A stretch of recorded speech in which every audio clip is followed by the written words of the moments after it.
What's up, guys? So today we're doing a video on solving systems of polynomial equations.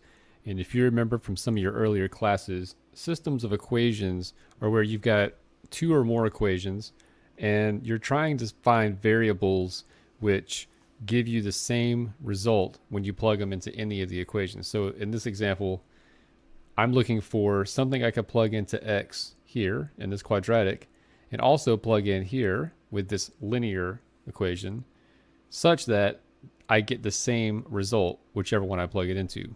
That's an algebraic way of thinking about it. And you can solve that simply by setting these equal to each other and solving. Now, there's also a graphical interpretation of that, and it's really the same thing, it's just thinking about it graphically, which would be to look at the intersection of these two graphs. And the points where the graphs intersect correspond to the values of x that give you that value of y. So for example, I'm just doing a sketch. This graph, maybe you've got a graph that looks like this. This is probably not what this graph looks like. But maybe you got a graph like this where you got a quadratic and you got a line and they have 2 points of intersection here. And let's just make up some numbers. Let's say this is maybe this is the point 2, 3. This is a little lower to the left, so maybe this is the point, let's just say 0, 1. I don't know. Seems reasonable. I'm just making some numbers up. If you had these two graphs with those 2 points of intersection, then what that means is in both equations, if you were to plug a 0 in, you would get a 1. And in both equations, if you plugged a 2 in, you'd get a 3. If you plugged in any other numbers, like this number, for example, one graph would give you something and the other graph would give you something else. But at these 2 points, when we plug in that x, we get that y for both graphs. So that's the graphical interpretation of it. Okay. Now this is of course not what we're looking at in this equation. So sometimes I'm going to ask you to solve them algebraically. Sometimes we'll let you solve it graphically. When I ask you to solve them algebraically, they'll usually be simpler. Probably it'll be a quadratic and a linear equation or something like that. They won't be too big. But when we do it graphically, which we'll get to in a minute, I could ask you much more complicated polynomials. We could have third degree, fourth degree polynomials, and we could be comparing two very complicated polynomials, but the calculator, the graph will do it for you. So first, let's consider how to solve this algebraically. And as I said, the easiest way to do it is just to set these equal to each other. So I can just say 2x squared minus 1 equals negative 4x minus 3. If I want to find out the points where this equation is equivalent to this equation, then I can literally set them equal to each other. And now when I solve for x, what I'm going to be finding is what value of x makes these equal each other. So to solve this equation, since it's quadratic, I just want to get everything on one side. So I've got the quadratic started on the left already. I just need to move these to the other side. So I need to add the 4x over here. So I'm going to rewrite it. 2x squared. I'm going to add the 4x. And now I need to move that negative 3 by adding 3 to both sides.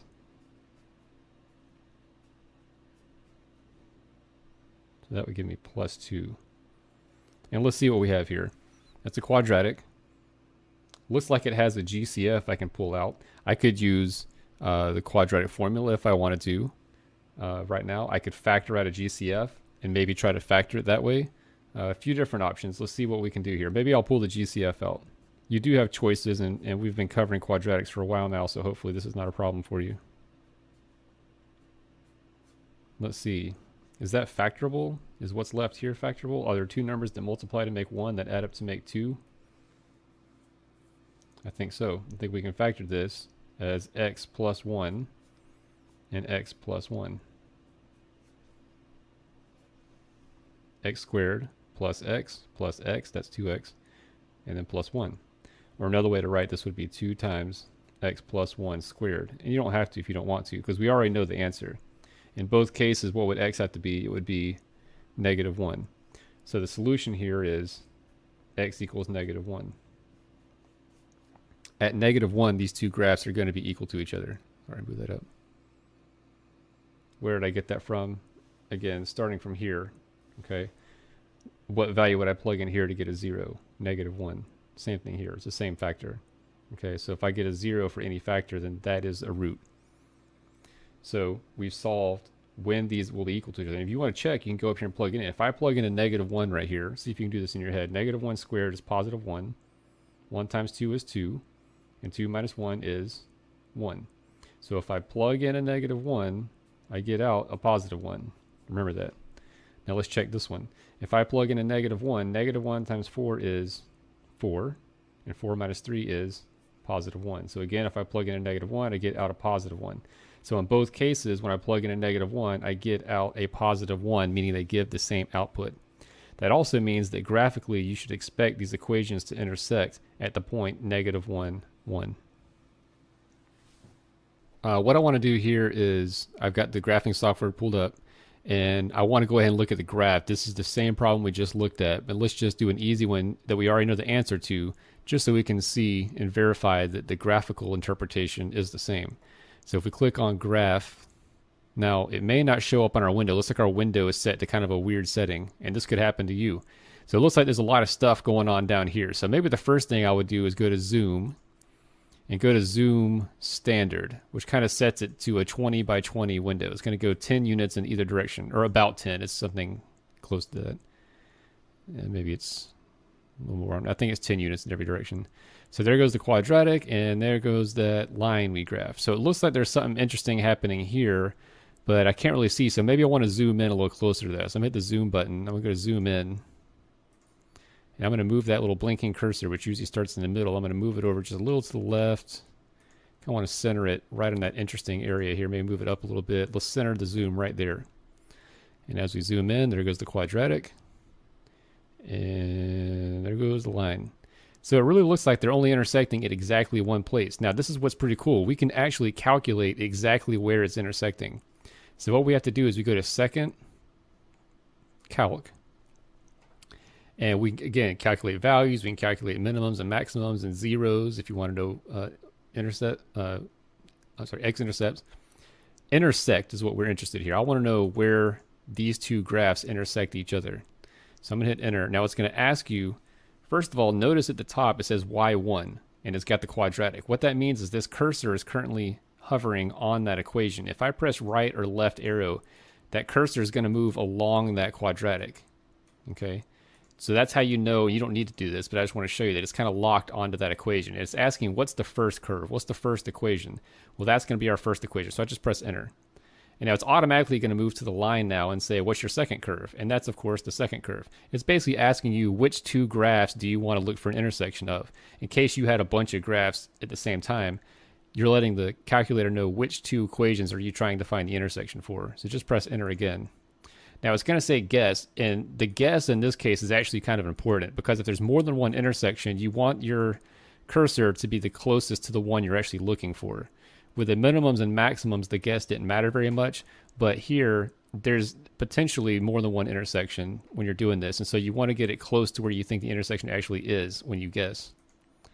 And it's going to think for a second, and it says negative 0.99999, which of course we know this is actually -1, and this number is actually +1. Again, it goes back to the calculator and how it approximates its solution. Somehow, I don't know what it's doing, but this is the result. This actually is -1, 1. It's not just kind of close to it. It actually is. This is sort of a glitch with the calculator.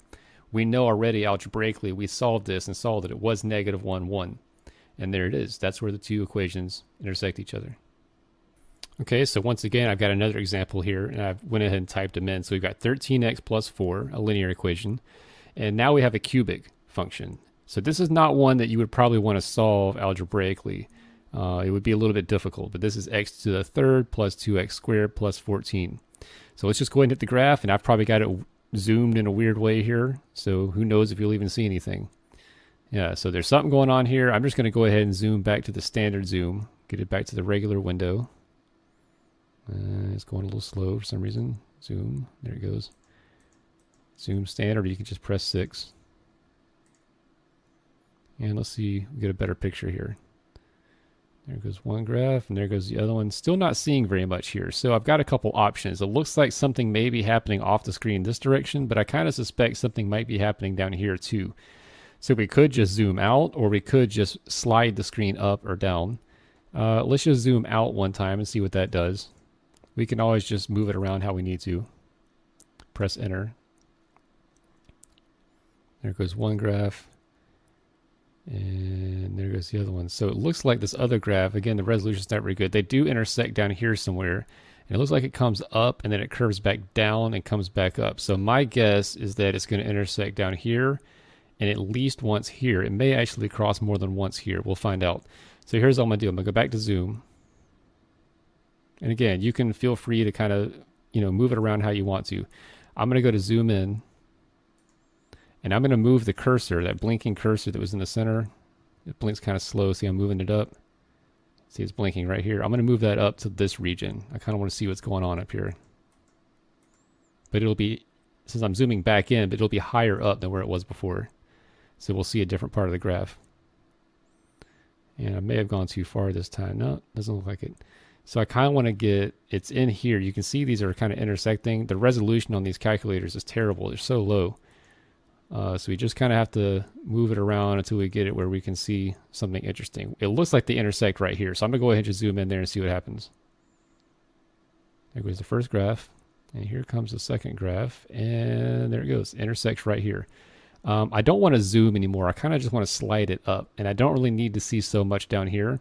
So what I can do is I can go to the window. And I'm just going to change the Y max. I want to make the minimum a little bit higher and the maximum a little bit higher. So instead of going 12 to 17, maybe I'll go like 14 to, let's say like 21. Let's see what that does. And if it doesn't look good, you can go back and change it again. So I just made the maximum go up higher and the minimum starts lower. So there's definitely an intersection right here. So you can actually go ahead and go to second, calculate, intersection. First curve, enter. Second curve, enter. Guess. It looks like it's right there. Press enter. And there it is.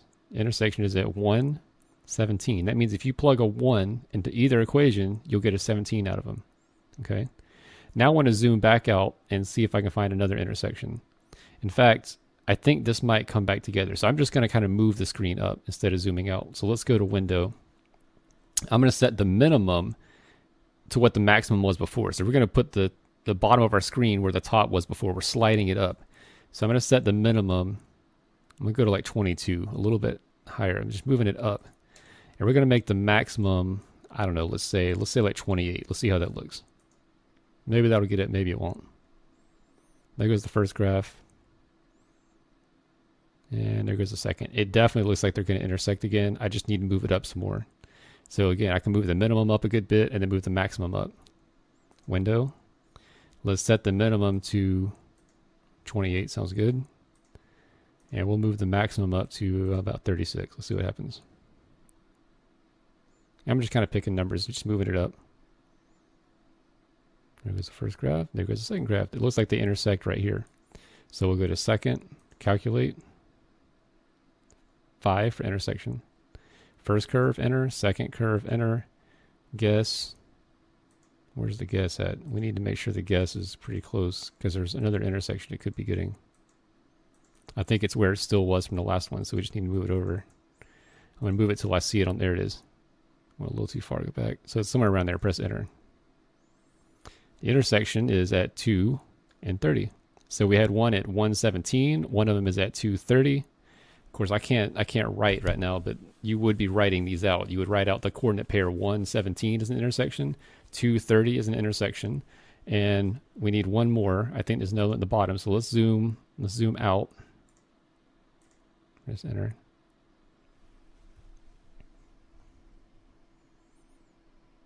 In fact, we need to get a lot lower. So I'm going to go to the window and let's make the Y minimum. We need to go down below the center of the graph. So let's go to, let's just see what happens if I put a -10 for the minimum and the maximum. Let's put in like 0. Let's just see what that looks like. Just kind of going down on the graph. There's the first graph. There's the second graph. See, I think something's happening. Notice they're getting closer as it goes down. So let's move it down some more. Set a -10. Let's try. I'm just going to go really low. Let's go like -40. And I'll make this -10. That's where we started the last graph. I don't know why it's doing that. -4, 0. It's really slow. -1, 0. All right. Check the graph.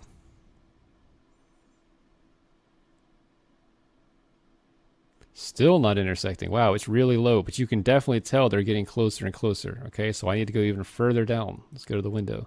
And this is just kind of how it is. You know, I could have prepared and learned exactly where these intersections are, but this is what you're going to have to do. You're going to have to get in here and kind of play with these numbers and find out where these things intersect. Because if you zoom out too far, they're going to look like they're right on top of each other. So you can't just keep zooming out. At some point, you're just going to have to move the graph around. Because if you zoom out too far, you won't see any detail. So let's try like -80, and we'll go to -40, which is the bottom of our graph before. So we're just sliding it down a whole screen. There goes the first graph. There goes the second graph. Clearly see an intersection right here. Okay. Second, calculate. Hit 5 for intersection. First curve, enter. Second curve, enter. Now we got our guess is still stuck where it was before, which is over to the right. It was over that way. So we need to hit back. Notice the x coordinate right here changing.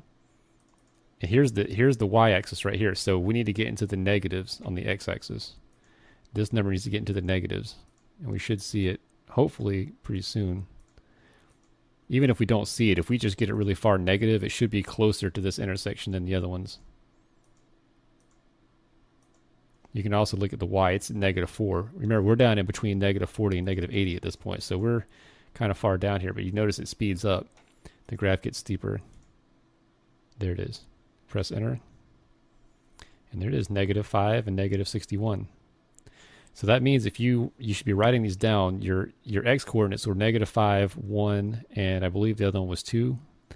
-5, -61, the other was 1 and 17, and I forget what the 2 was, but those are the intersections, meaning you could come in here and plug in. If I plug in a 1, for example, you can see that's going to be 17.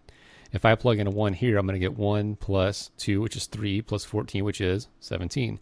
So all three of those points, 1, 2, and the one we just found, which was, now I forget what it was. 1, 2, 3 is -3. I don't remember what it was. Whatever it was, hopefully you wrote them down because I didn't. But those would be your solutions. Those would be the points where these graphs are intersecting.